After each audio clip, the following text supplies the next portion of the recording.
Assalamu alaikum and welcome to our Liakat IELTS program. So today, as you can see in the screen, which is visible as sentence completion, note completion, table completion or diagram completion questions.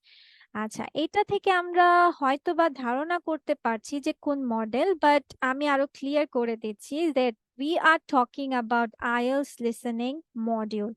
So এই listening মডিউলের যে different types of questions pattern হয়ে থাকে সেটা থেকে today we will cover up completions, which in short I can or easy way I can say is filling the blanks, যেটা আমরা সবাই পরিচিত আর কি। So in some of the questions there will be gap left in between and the examiner asks you to fill that gap. মানে আমি যেটা বলছি filling the gaps. Before IELTS sentence completion or এই সকল completion questions let's read about যে what sort of instructions you need to follow R guidelines গুলো কি কি। First of all, read the question. Read the question.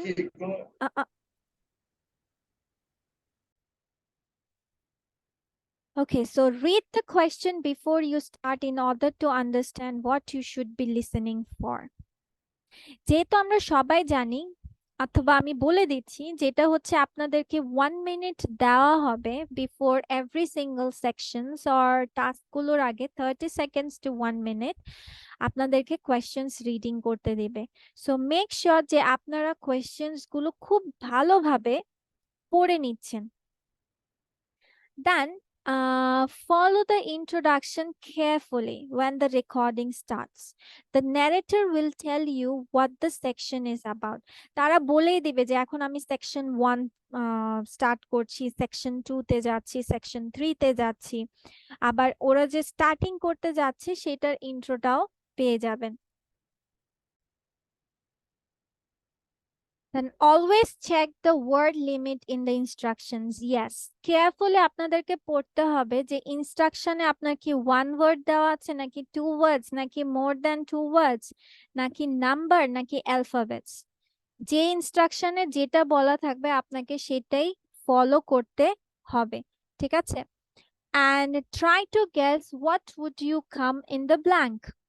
It could be a place, a number, year, name, or even a specific range of information such as seasons, climatic conditions.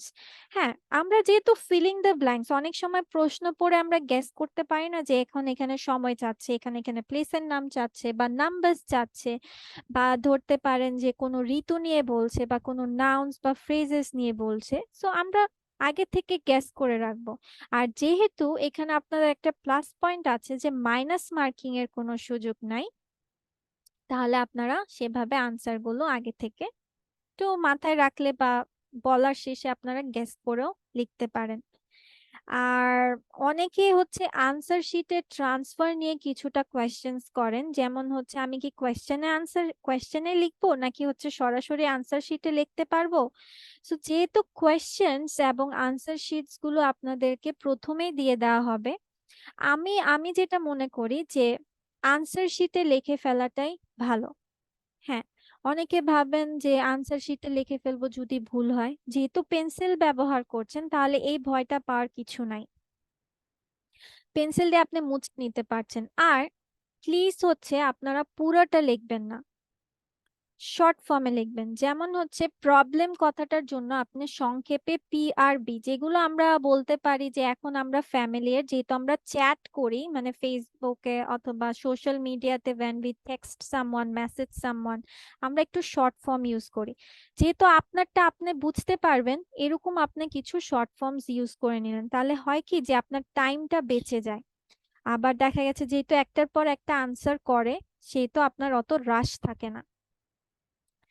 Then the words in the question need not necessarily be same words you hear in the audio recordings. Learn to tune yourself to synonyms of the words in a question. তার মানে yes, যে আপনার হচ্ছে synonyms থাকবে, একদম যে recording এ যে শব্দ বলছে এক্স্যাক্টলি ওইটাই আপনি কোয়েশ্চেনে পাবেন এরকম কিছু না, সিনোনিমস বা প্যারাফ্রেজিং করা থাকবে। Then through the questions might be phrased differently from the recordings, যেটা আমি বললাম এখন যে প্যারাফ্রেজ করা থাকবে, অন্যভাবে লেখা থাকবে। Then remember to check the word count, spelling and grammar before you transfer your answers to the answer sheet. Then use the time before the recording starts to look at the heading and read through the notes. Yes. Question পড়বো, এখন কোয়েশ্চেনের কি কি পড়বো এটাই অনেকে বুঝে পায় না। সো কোয়েশ্চেনের পড়ার মানে হচ্ছে প্রত্যেকটা ইনস্ট্রাকশন আপনার খুব কেয়ারফুলি পড়া।